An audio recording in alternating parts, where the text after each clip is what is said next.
Namo tassa bhagavato arahato samma sambuddhassa. Namo tassa bhagavato arahato samma sambuddhassa. Namo tassa bhagavato arahato samma sambuddhassa. Buddhang dhammang sanghang namasami. In the last couple of days, different people have asked a few questions of me about thinking, the realm of thought, the thinking mind, and so it occurred to me that might be a useful theme for this evening. Since probably all of us who've been putting effort into meditation practice, and even if it's just something very new to us, maybe so few of you are just here for the first time, or just been aiming to learn meditation in the last few days or weeks, and others of us have been at this for decades. But whatever our experience might be, one of the most common experiences for those of us who aim to train the mind or use meditation is the prevalence of thinking, or how much effort and energy the mind expends on endless thinking, and how shocking it can be when you first think, yes, I need to meditate, it'd be a really good idea, and then I need to learn how to be peaceful and quiet, and then when we sit down for the first few times to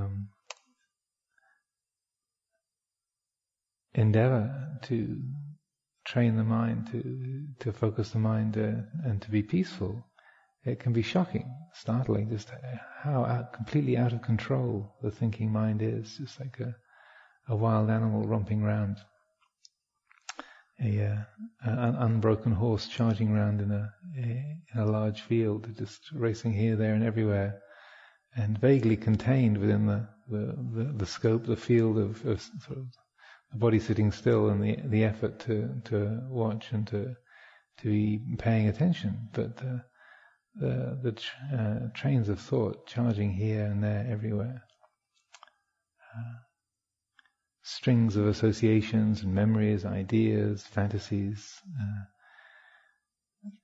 different patterns and images brought up by things that we hear, or memories that spontaneously arise, or just random images, associations just coming into being.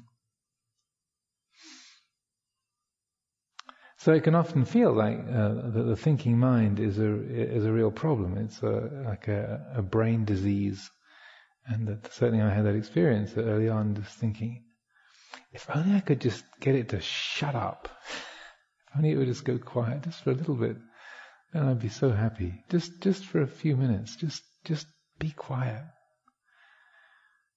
And of course it doesn't obey those kind of commands or entreaties. So it can be something that can be a real burden to us, just the mind chattering away, filled with activity and endless questions, doubts. Why are things like this? And how do you do that? And why does it go this way? And what should I do about the other? And what's the right thing for me to do? What's the right kind of meditation practice? Just how much concentration do you need in order to practice vipassana, insight meditation? These are questions that have been going on since the time of the Buddha, or probably before. So it can be quite depressing, discouraging, just the degree to which the mind can keep chattering and coming up with doubts and issues of one kind or another. And there is a number of different approaches to this that you find in the teachings. But one of the most helpful of the Buddha's discourses on this realm of a conceptual thought, and particularly of this random chattering of the mind, the endless strings of association and mental chit-chat, is a discourse called the Madhupindika Sutta, the sweet morsel or the honey ball that you find in the middle-length sayings. And in this, there's a very succinct pattern that is laid out, and that is a very helpful way of mapping the process of mental activity, and also sketching out the way in which we can help it to quieten, or at least seeing the causes of how the mind gets carried away and caught up in its own creations, and creating this kind of internal monster and then being carried away by it. And it's interesting that in the beginning of the discourse, it starts off with an account of the Buddha sitting by himself in a forest and happily meditating under a tree, I think under the bilva sapling tree. And a Brahmin teacher or priest comes wandering through the forest, a fellow called Dandapani, which literally means stick in hand. And the image of this fellow is a kind of arrogant, self-assured young Brahmin who's looking for a way to prove himself, or to show off his skill in the three Vedas, his dexterity as a spiritual debater. And the Buddha is sitting quietly, and this fellow comes wandering up to him and gets the Buddha's attention and introduces himself, and the Buddha was happy to engage with him and to chat. And the fellow says, "So, good sir, what kind of meditation do you practice? What kind of teaching do you follow?" And the Buddha picked up from his whole manner and just the way that he looked and his tone of voice. So this guy is looking for a fight. He's looking for a debate, a contest, and to see who's going to be the smartest. And he wants to try and outwit me, or to make me look foolish by some kind of debate. And so that seeing that this fellow wasn't really interested in what the Buddha practiced or taught at all, but just wanted to find a way to prove himself as being superior, the Buddha said, I follow a teaching, such a teaching that encourages not contending with anyone or anything in the whole world. So at that point, Dandapani, as it said, his brow furrowed into 3 deep lines, and he clicked his tongue and muttering, he took off with nothing, and left the Buddha alone with nothing to say, nothing to add, and completely confounded. The Buddha was extremely quick in reading people's characters and intentions, and also it was a helpful reflection to this fellow. He says, "You're looking for an argument? I'm not going to argue." Or like in challenging someone to a fight, like in the old days of chivalry and the knights in armor, you want to pick a fight with someone, you'd slap them across the face with your glove, your gauntlet, and throw the gauntlet down on the ground. And it's as if this fellow is challenging the Buddha to a duel, and he sort of slaps the Buddha in the face and throws the glove down, and the Buddha says, "Nice glove." If you want to keep it, you better pick it up, because I'm not going to. So then the Buddha went back to the monastery and recounted this incident to some of the community gathered there, and he said, it's through this kind of it's through the uncontrolled mental activity, through conceptual proliferation. This is the cause of all quarrels, all disputes, all fault-finding, all contention. This is the cause of all strife in the world. And then went off into his kuti and and left the community sitting there. So they thought, what did it? How do you get from conceptual proliferation, from wandering thoughts, to all of the conflicts in the world? How is that the cause of contention and strife? And how is that the cause of all conflict in the world?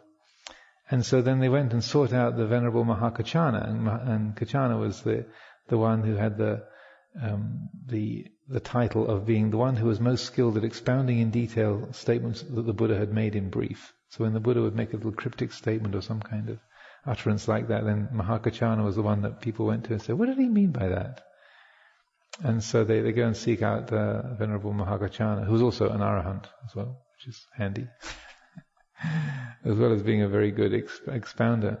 And it's actually in the sutta, it's Mahakachana who spells out this very helpful pattern. So what he points out is that in the process of experience, first of all, there's a sense contact.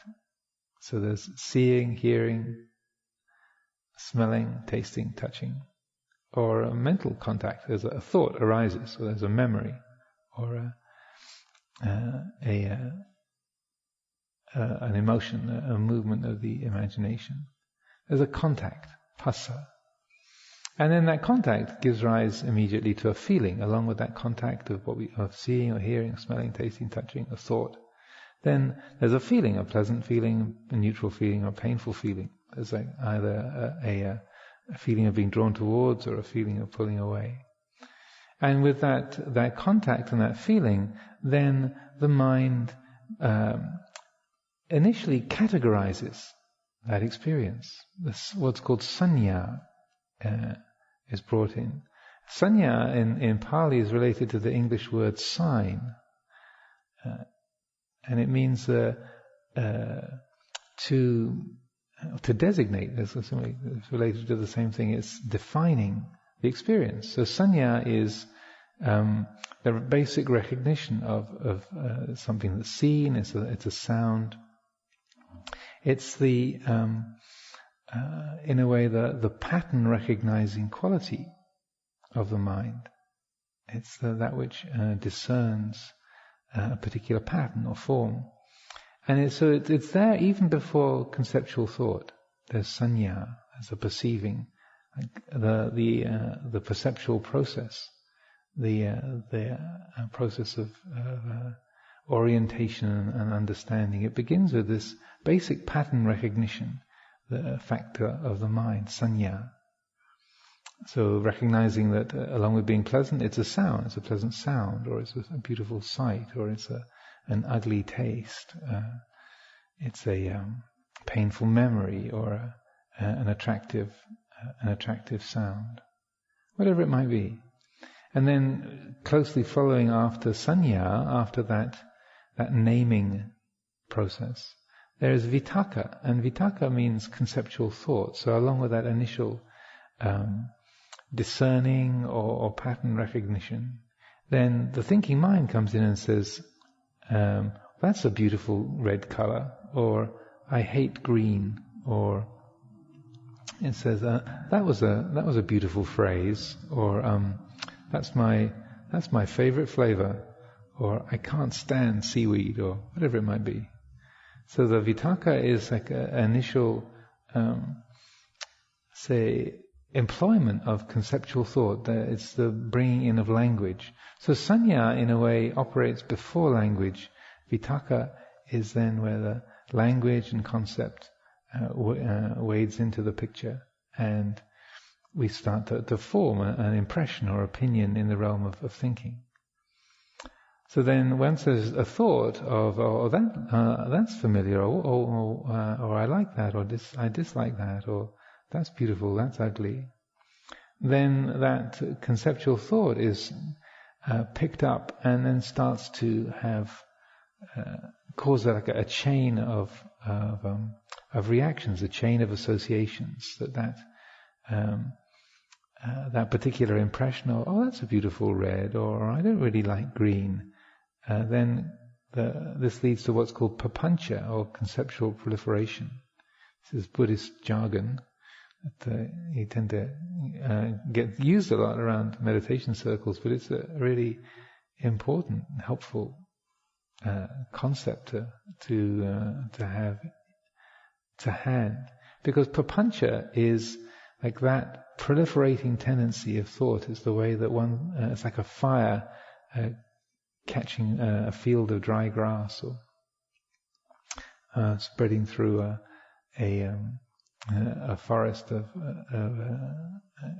parched, dry trees. That it catches whatever fuel it can pick up on, so that when the papancha, the momentum of papancha gets going, then it'll pick up on memories, it'll pick up on associated thoughts, it'll pick up on emotionally loaded habits of one kind or another, and off it races, so that the initial sense impression of a color or a sound or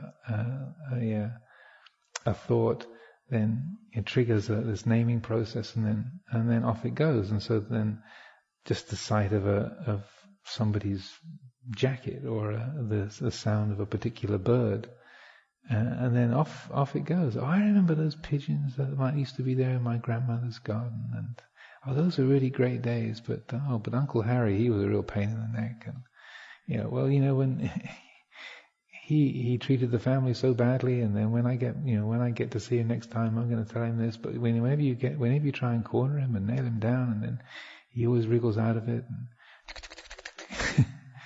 off it goes. All it started off with was the sound of a pigeon, and then next thing you know, that you're rehearsing this argument with Uncle Harry, and isn't it amazing? I think all of us will have experienced this so many times, where just something triggers a particular thought. It can be a sound or a smell, or a piece of a phrase of music overheard somewhere on the radio, in the passing car, and then I remember when. I haven't heard that tune for years. I last heard that when I was on the beach. Off it goes. So in the last phase of this whole process, as described there in the discourse of the honey ball, is after papancha, this leads to what's called papancha sanya sankhara, which is translated as the multiplicity of conceptions and perceptions that oppress the mind, and are the burden on the heart. And in brief, what that means is that feeling of me under pressure from the world, me in here and the world out there, and this pressure or tension between us. So this whole process goes from an initial sense contact all the way to me being in a state of tension with the world, me wanting something I can't have, and being burdened by something that I don't like, me existing in a state of tension with the world, and that. And because of that tension, then this is the cause of conflict, that trying to get hold of what we haven't got, trying to fight against the things that we feel are oppressing us or burdening us, and creating this state of alienation and conflict and friction. So this is a really, I find, incredibly helpful teaching, particularly in this time. Just in the world, as these are stressed circumstances, the climate change, the stressed economy, difficulties within the world of all kinds, within the community, within our families, just within our own mind, our own practice. These are extraordinarily applicable teachings, because when we find that the mind is caught up into this habits of papancha sanya sankhara, kind of caught into the conceptual proliferations and projections about ourself and the world, and there's a solidification. The mind makes this solid feeling of me in here and the world out there. But we think that we're seeing the real world. We think that we're seeing a valid perception, and we don't realize how much what we're meeting is actually our own projections. So that if I've already decided all the things that are wrong with Uncle Harry, and that he's always causing so much trouble, that when I actually enter the room with him, or there's an occasion where you're meeting that person face to face, then the more that the mind is embedded in its own conceptual proliferation, the less possible it is to actually meet the person. You don't meet Uncle Harry at all. You're just meeting your expectations, your fears, your projections, and that's what you talk to. You kind of start delivering your speech on how you should be. You shouldn't do this. You should be like that. And you're talking to your projection. You haven't even actually met the person at all. And often the other person is doing exactly the same thing. And so you have these two monologues going on where we talk to our own projections and we never really meet. Just in the process of coming here to England, winding up my life in California over the last few months, and then the prospect of moving here to Amaravati, I could see numerous times the mind wanting to try and figure out how it was going to be, or how I wanted to have things in a certain way, or I was afraid that things were going to be in another way, and I could see my mind, because the pattern of life at Abhayagiri Monastery is somewhat different from here. It's much more of a quiet retreat place up in the coastal range of California. It's a large forest and much smaller community, and has a much more of a sort of fixed communal routine, and so every so often I'd feel these little bursts of, when I get to Amaravati, I really hope they don't do this, or I really wish they do that, or what I'd like to do is. And I could see that as soon as that wave of vitaka turning into vipancha gathered any strength, then suddenly there I am. I'm imagining that I'm not in Abhayagiri at all. I've missed, that's vanished, and I'm in my imaginary Amaravati, the imagined Amaravati, and sort of having conversations with people who only exist in my thoughts, in my mind as a picture, and not really paying attention to, this is just a passing thought, this is just an impression, this is just a mental image. That's all. There's nothing real about this. This is an imagined future. There's nothing solid here, and I used that tendency because of I've been living in the monastery there for about 15 years, and I left Amaravati in 94, 95 to move over there. So it was a long time had passed. So I used those moments of the mind wanting to try and create a future and go off and inhabit it, to encourage me to just say, no, just leave it alone, to make it my task instead to come with a completely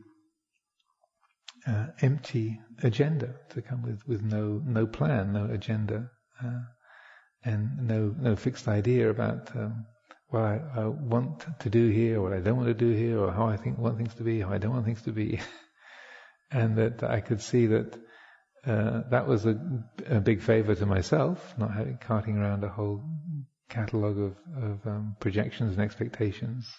And also as a big favour to people here. That again, you're not arriving with a whole set of projections, so that I'm not actually seeing or being with the real Amaravati, but I'm being with my ideas and plans and hopes and expectations and anxieties.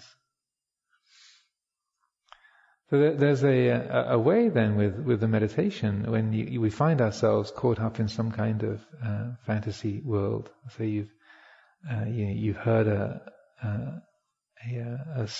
snatch of music off a passing radio, and your mind is sort of back recollecting when you last heard that tune when you were in high school 30 years ago, and there you are, reliving some kind of school experience. Then you suddenly realize, wait a minute, I'm not having that kind of obsessive romance, or that painful conflict of being bullied by such and such a person. They're not there. The 30 years have passed by since that moment.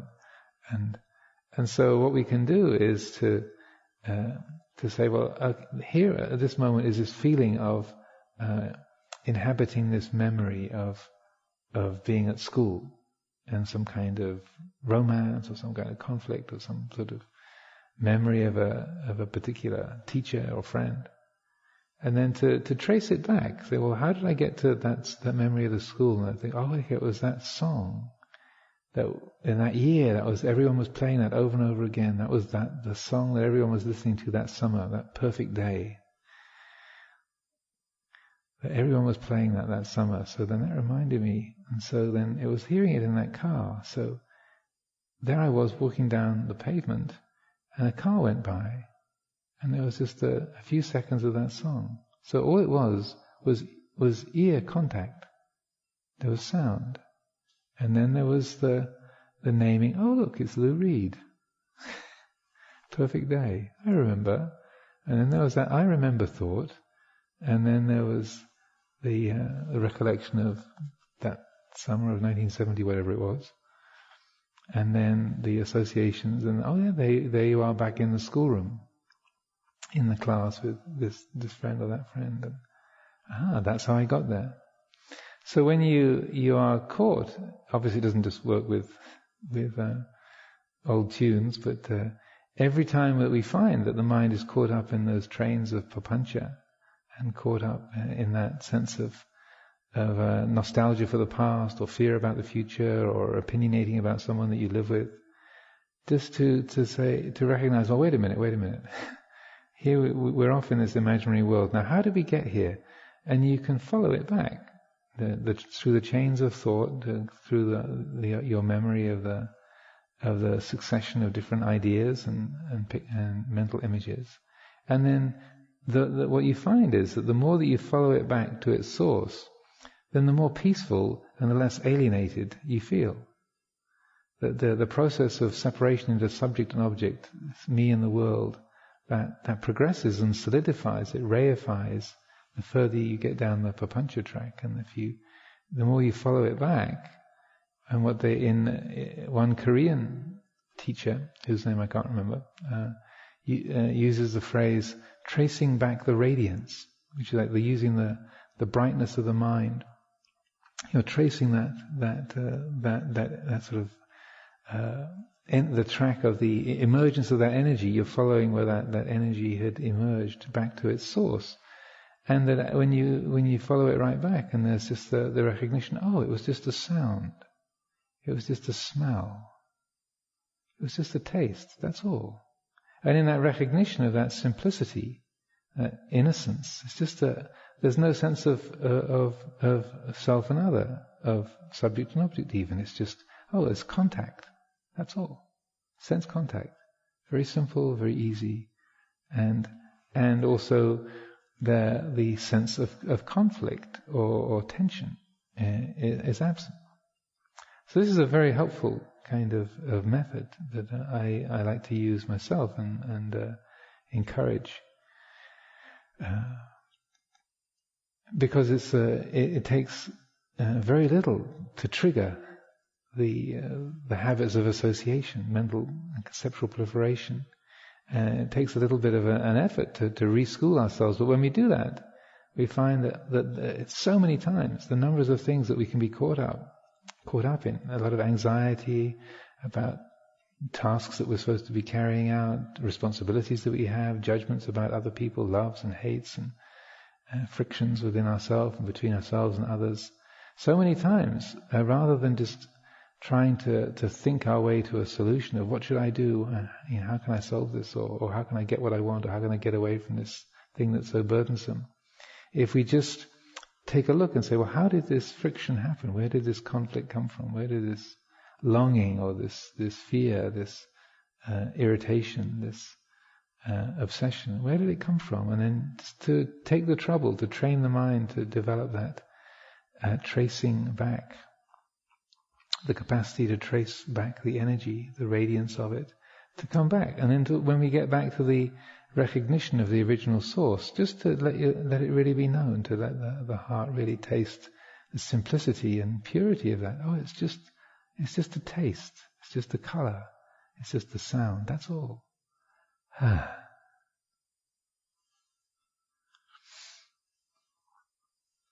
Now we can relate to thinking as something that's intrinsically burdensome, and certainly if the mind is chattering furiously away the whole time, it can be a feeling of oppression and heaviness, just irritation with the noise of it.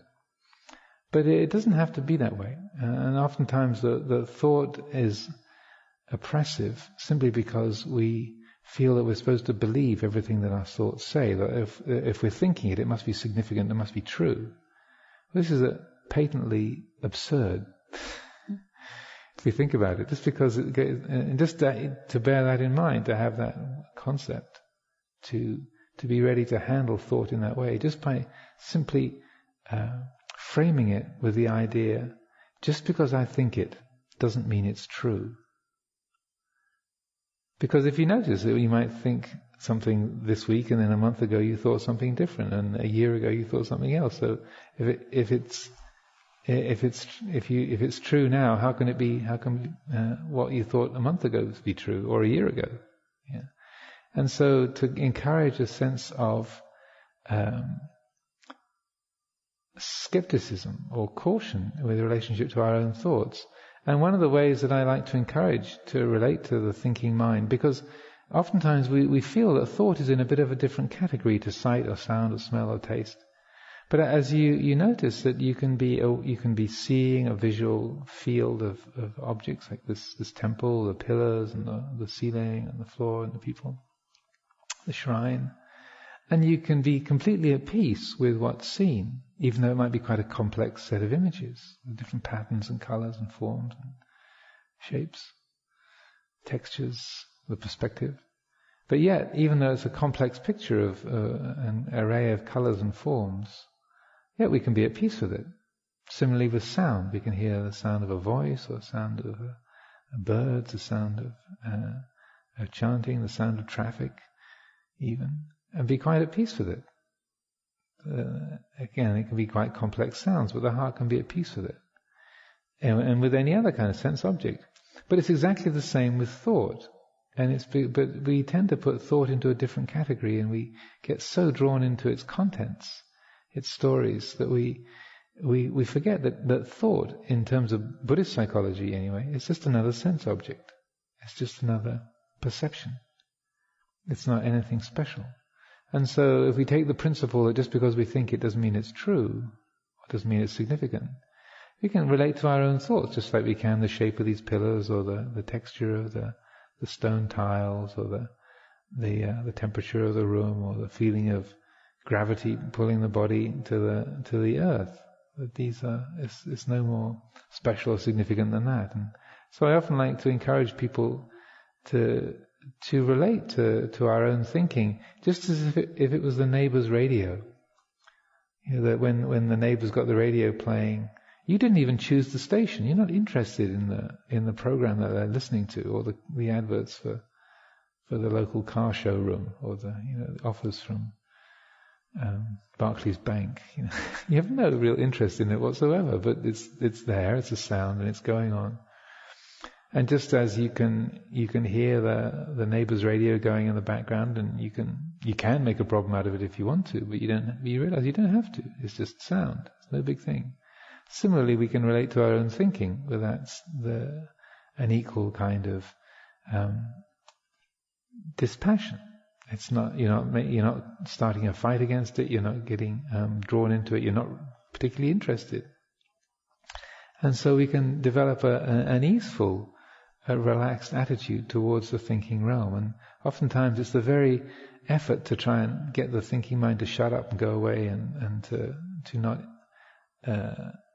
obstruct our meditation. It's that very pushing away, that very aversion and negativity, trying to get the thinking mind to be quiet, that feeds the whole process, the papancha mill that keeps the thoughts churning and keeps them revved up. And that simple relaxation of being just friendly towards the thoughts, not starting a contention against them. That very peaceful and relaxed attitude in relationship to thinking actually withdraws the fuel. It's not putting extra fuel onto the fire that's stoking the patterns of thinking. Now, when we have developed a certain degree of focus, or the capacity to calm the mind a little bit, then we find that actually, to our surprise, thought can be a really useful tool, rather than being something that's intrinsically a problem or a kind of brain disease.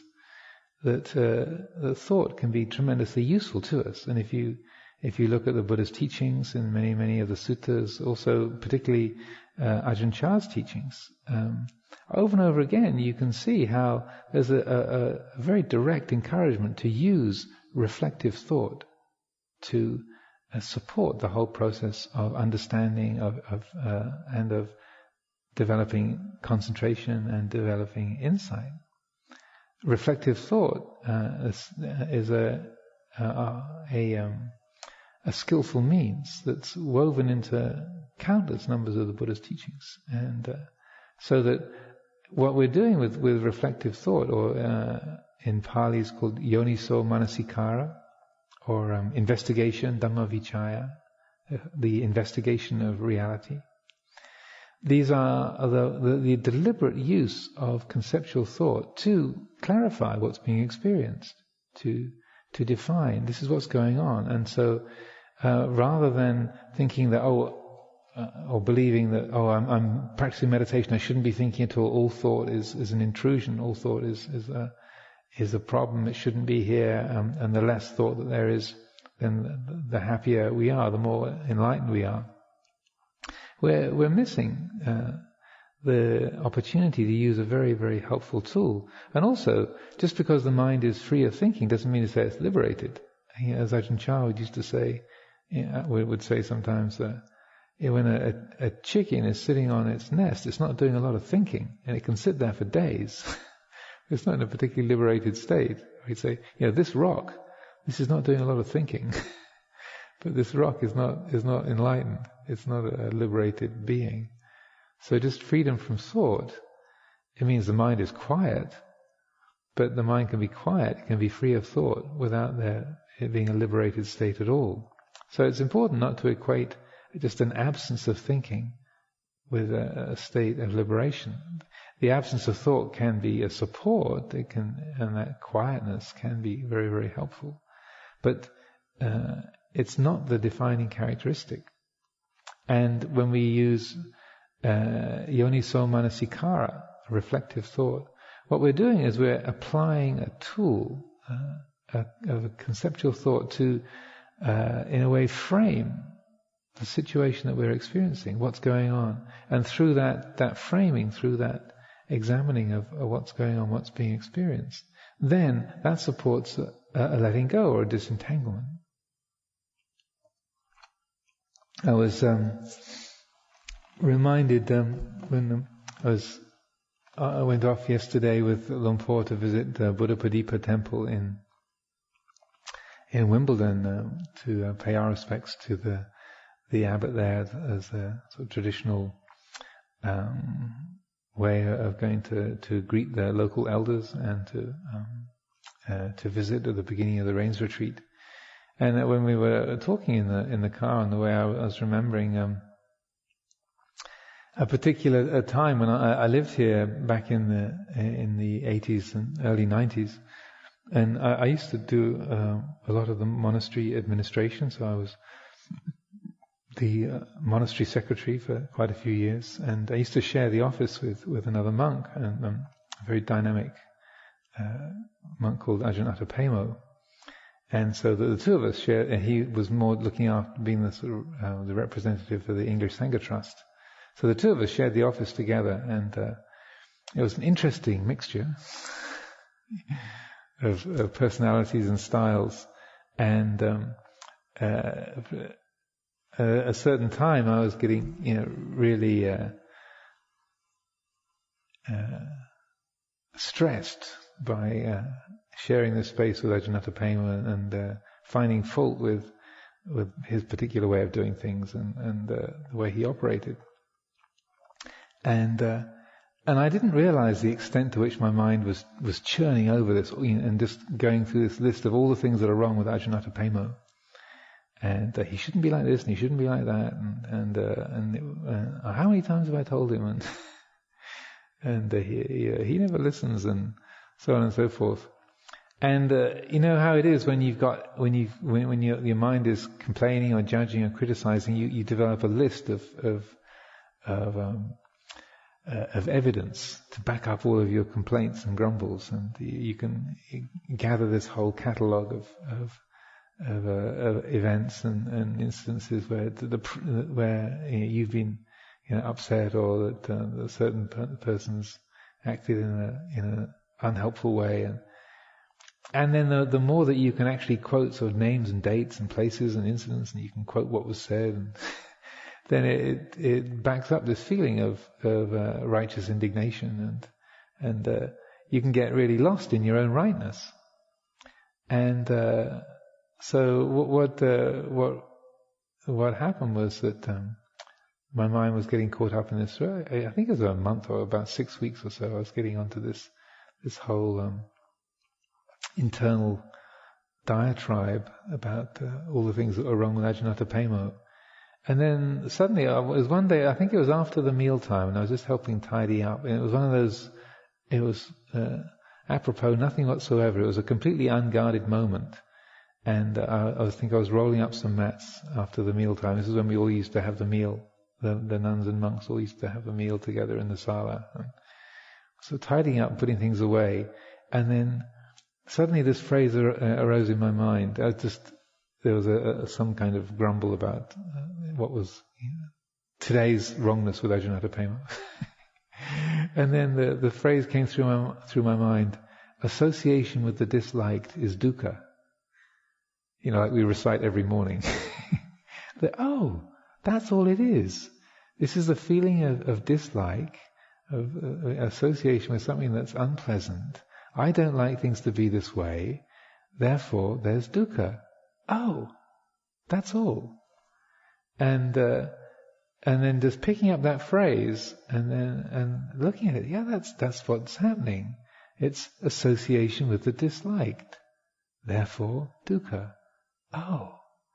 And I realized what had been happening was that for a month or 6 weeks, just sort of murmuring in the background, there'd been all these attitudes and judgments and feelings, and always just off in the wings, never really fully acknowledged or looked at. It was not something that I paid a lot of attention to. It was just sort of gathering its own momentum, and the papancha mill was just gathering strength and churning out all this sort of negativity and tension. And then just through that simple reflection, this is what's happening. There's something that's not liked. There's association with it. Therefore, there's this feeling of dukkha. That's all. So it obviously didn't particularly change Ajahn Pema's behavior. But what it did was it saw that it pointed out how my mind had been clinging to this feeling of my rightness and that person's wrongness, and in that clinging, just creating more and more tension. And so that simple reflection of, look, this is association with the disliked, therefore dukkha. There was this huge relaxation within myself. It's like suddenly the universe was not out of balance anymore. Does that make sense? Suddenly it's like, right, of course. Whenever you meet with things that you don't like, it feels like this. The universe is in order. It's like there's a stone in your shoe, it hurts. Duh. What do you expect? This is completely ordinary. There's nothing wrong here. And I felt this huge relaxation in myself. So this is a really, to me it was a really excellent case in point of just applying a simple reflection. And you realize that a few well-chosen thoughts can save you weeks of grief. It really can. It just, if we observe, this is what's happening here. And it doesn't have to just be that single, that particular reflection. It could be anything whatsoever. Like if we're praised or things go well, if you're working in the kitchen and you're cooking something here at Amaravati, and then somebody comes up to you after the meal and says, "I saw you making that stir fry. That was really great. You really know how to do that well." And we can be praised for something, and we can feel that glow. And then if we're not conscious of that, or if we're heedless, we'll just feed on that. We'll buy into that, the happiness of that experience. But to apply this kind of reflective thought in this way, then it's just to simply consider this is the sweetness of getting what you want. Being praised is sweet. It feels like this. This is the sweetness of getting what you like, of being praised. Or if someone similarly says, "Did you make that stir fry?" Oh well, yeah, okay, nothing, no comment. And you feel you've been criticized or blamed, or someone doesn't like you. Similarly, you can buy into that and say, "What do they think? They're supposed to be a renunciant. We're supposed to be, not attached to tastes. And how can they get at me? And I'm doing my best. And besides, those vegetables weren't that fresh." But instead, just to reflect, this is the bitterness of being criticized. This is a painful feeling. That's all. This is the association with the dislike, this dukkha. This is the painfulness of being blamed or criticized. That's all. It's just a feeling. And then with that simple reflection, then it's much easier for us to stay with that, to be able to be at home with that feeling, just to know it as it is. This is just a sweet taste. This is just a bitter taste. That's all. It's perfect. It's completely innocent in and of itself.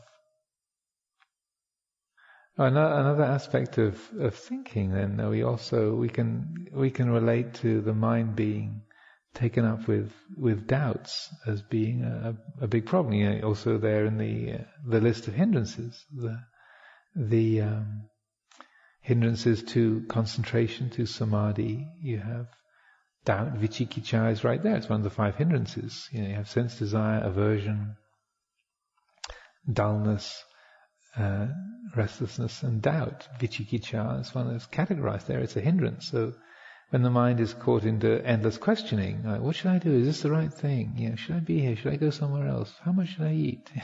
I'm eating too much. I'm eating too little. The endless thinking and doubting, trying to find out why and what should I do and what's going on and so on and so forth.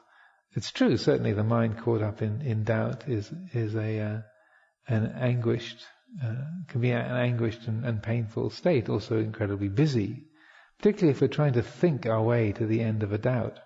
And so we can relate to that, any kind of questioning, as being similarly a burden or a problem or a hindrance to practice. But there's ways that doubt can be extremely helpful to us. I'm very fond of quoting Voltaire, the famous French author, who said, we said it in French, but in English it goes, doubt may be an uncomfortable state of mind, but certainty is ridiculous. Doubt may be an uncomfortable state of mind, but certainty is ridiculous. I find that very encouraging because when we look at things in terms of Dhamma, then doubt is the appropriate response in many respects. It's interesting that Luang Por Chah, when he would describe the 3 characteristics of existence, those fundamental qualities of the whole mental and physical world, anicca, dukkha, anatta, Dukkha he would translate as suffering or pain, and anatta, not self, my chaitwa, my chaiton, not who and what we are, not self. But anicca, he would often translate or would render as uncertainty rather than impermanence. Because usually anicca is represented as impermanence, as if it's like a quality, an objective quality of the material or physical thing. It's changing, the thought is changing, this building is changing. 15 years ago it didn't exist, now it's come into being. These oak trees have turned into pillars and formed the framework. These limestone tiles, I think, came from Italy probably. They were Italy a while ago, and now they're England. They're in a state of change. So we think of anicca as transiency or impermanence, as in a way a property of an object out there. But Ajahn Chah used to rather employ the term uncertainty as a translation for anicca, because when we experience the impermanent, when there's the subjective experience of impermanence is uncertainty. On the inside, when the thing out there is seen as being in a state of change, what is felt inside, on the side of the subject, is uncertainty. We don't know what it's going to turn into. We don't know what's going to happen to this building. We don't know how long this Dhamma talk's going to go on. We don't know how many years we're going to live, or how many days. We don't know. And so that he tended to use that quality of uncertainty as the direct and most useful meaning of anicca. And developing the anicca sanya, developing the perception of impermanence, of anicca, which is seen as being the most central and accessible doorway to wisdom, to the development of insight. He would say that this is a lot to do with encouraging the recognition of things being uncertain. In a way, encouraging doubt, to let go of our certainties, let go of our plans, or what's going to happen tomorrow, what we can be sure of about our thoughts, or our feelings, our bodies, or the world around us. But instead, to develop the anicca sanya, the perception of anicca, to directly encourage doubt. And there's a wonderful, many talks of his refer to this, but the one in particular that comes to mind that's a few different translations of, but it's most often been given the title, Not Sure, the Standard of the Noble Ones. And he points out how that when we see the uncertainty of things, the mind which sees uncertainty is the Buddha mind. That the mind which is aware, that truly knows things as they are, will see that all things are uncertain. That if there's a thing, it's in a state of change, and it's what we call it can only be an approximation. It can only be a rough version of it. And that when we cultivate that quality of uncertainty, of being not sure, not just of material objects, but also not sure about our own judgments, our own perceptions, our own opinions, that then we're able to bring the heart in accord with reality. And so that when we're certain about things, this is Saturday, this is Amaravati, this is... then what we're doing is we're taking a relative truth and we're unconsciously making it an absolute, making it something firm and solid and real, and that solidifying intrinsically brings the heart out of balance with reality. And that when we genuinely see the uncertainty of things, when we rouse that doubt, then we have the chance of really being in accord with things. So Ajahn Chah would encourage simple practices like, whatever arises in your mind, whatever you perceive, just remind yourself, not sure, it's not a sure thing. When you say, that's good, remind yourself, it's not sure. When your mind says, that's bad, remind yourself, it's not sure. When you're when you interpret something as being, oh, this is really great, this is a wonderful success, I'm really happy about this. It's great that it's gone, that things have happened like this. Remind yourself, it's not sure. Or when you think, this is a disaster, this is terrible, this is appalling, this is dreadful, remind yourself, it's not a sure thing. And that this development of anicca sanya, using, in a way, you're using reflective thought, you're using the capacity to question and to doubt. What you're doing with this, you're expanding the picture, you're loosening the rigid projections that we create around things. We're in a way shedding the limitations that we habitually create. We're letting our own habits of thinking and our own conditioning to be a little more transparent, a little less defining of everything that's going on. And in meditation, you can use this, like just as Ajahn Chah was describing, just to say not sure, or another way he would describe it would be to say, is that so? Jing le. Or actually, when I use that phrase, I remember there was a bhikkhu who used to live with us here at Amaravati in Chithurst years ago, called Tan Jnanadasi, and he had this way of saying, is that so? It was a very characteristic phrase. A few of you maybe remember him. Is that so? And he had this particular expression on his face. So when I use this as a reflection, I often remember Tan Jnanadasi. Is that so? And just to be able to ask, whether it's a thought or a feeling or a memory or a judgment, that's great. Is that so? I can't stand this. Is that so? I've had enough of this place. Is that so? I want to be here forever. Is that so?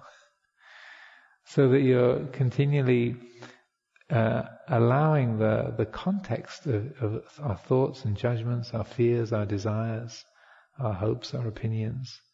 You're allowing them to be seen in their context. This is a formation that's coming into being, it's doing its thing, it fades away. It can't be an ultimate reality in and of itself. Don't get excited, don't get upset, don't get caught in it. And then the mysterious thing is that when we loosen our grip on our perceptions and judgments, our loves and hates, likes and dislikes in that way, then we find ourselves far more able to act in accord with them. We are able to, our actions and speech, the way to respond appropriately and most helpfully to the situations we experience. It comes forth from that quality of unentangled participation, unconfused seeing and attunement. Then what's appropriate, what's going to be most helpful, rises from that attunement, guided by wisdom, guided by mindfulness, guided by a lack of self-centered bias. So these are a few reflections on the realm of thought and the use of thoughts. I would really encourage everyone to employ these, because when we're experiencing difficulties, when things are painful for us, or we're really challenged, like someone insults us, or that we do something and it really does go bad. You have cooked something that even you can't eat, or that you've said something. You're in a sangha meeting and you've said something that was really, really off color, or was really offensive or hurtful, and or someone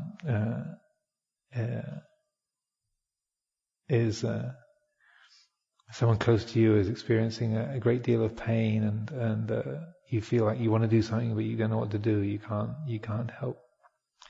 That there are many instances in our lives, whether we're a lay person, we're just here just for the evening or for a few days, or we're in the monastic community and we've been around for months or years. All of us experience times of great pressure and tension and alienation. We're really caught up in some excitement or enthusiasm, or some shock or some fear some sense of oppression, painfulness. And so the tendency that we have is to want to get away from that, or to explain it, or to contend against it. But it's so these very simple and straightforward teachings about understanding our thoughts and the emotional charge behind them. These kind of practices can help so much in bringing our attention to how that those patterns of experience work. That you can really bring the attention right to that issue. Oh yes, this is absolutely what I didn't want to happen. This is the feeling of things going completely wrong. Or this is what I really like. This is great. This is things going absolutely perfectly. This is the sweetness of getting things exactly how I would choose. It's like this. And just a simple framing, a simple naming of what's going on can be so helpful in bringing those emotional states, particularly difficult, painful emotional states. Usually we don't have trouble with attaching to happiness. It's not such a big issue. But painful things that bring up fear in us, things that bring up alienation or stress, they're much harder, and there's strong emotional feelings within us. But just to be able to use these teachings to recognize, if we bring these reflections, this direct way of apprehending and meeting those experiences, then you're not suppressing them, you're not trying to get rid of them, but just saying, this is the tension of fear. This is the feeling of threat. It's like this. This is the feeling of grief, of having lost something that was precious. It's like this. Then you find that there's a simplicity and a naturalness to that experience, even though it might be very burdensome or heavy and painful, the tears running down the face. But there's within that, there's no sense of wrongness. The universe is not being perceived as being out of order. Say, there was something that was precious to me and now it's gone, and so there's a feeling of grief. That's all. And we can use these very simple, direct teachings to help us know those flavors of the human world, to know them, understand them, to not be thrown off balance by that, to see how this is part of the whole human drama, the flavor of the world. It is like this. And then we can feel the emotional tone of it, feeling those the physical sensations that go along with that, to feel it, to know it, to let it go. And so then that even intense emotional states or difficult experiences, the loss of a loved one, or some kind of wrong, something that we've done that's been terribly hurtful to others, or things that others have done that have been hurtful to us, we find that we can know those and understand them and digest them. To see these are also patterns of nature that arise and cease, that can be received, can be known, and then in that direct knowing and seeing them as aspects of nature, then our response to them, what needs to be done and what needs to be said, then comes out of that, as I was saying, that quality of attunement. It comes out of wisdom. It comes out of mindfulness, a heartful and mindful attunement to the present moment, rather than reactive patterns of sadness or grief or aversion or feelings of incompleteness. There's a way that we respond to the ups and downs, the joys and sorrows of life that acts in accord with Dhamma. It's an expression of Dhamma itself. And this is an ability that we have. We have the resources. We have the teachings. Just like every day we chant association with the disliked is dukkha, separation from the liked is dukkha, not getting what you want is dukkha. These are not secret teachings. These are not hidden from us. Yeah. Just a simple observation that everything is impermanent. Yeah. Sabbe sankhara anicca, all sankharas are impermanent. It's right there. So picking these up, taking these simple, direct teachings and applying them. Oh yeah, everything is uncertain. Everything is uncertain. Everything is impermanent. Yeah. All things come to an end. Just that much. And then just applying that, bringing that to hone in on the momentary experience. And then letting ourselves fully know the result of that. Oh yeah, this is impermanent. This is uncertain. And then letting the lightness of heart, those experiences as a result of that, to be fully known. And so, speaking of impermanence, so is this talk. So, I offer this for reflection this evening.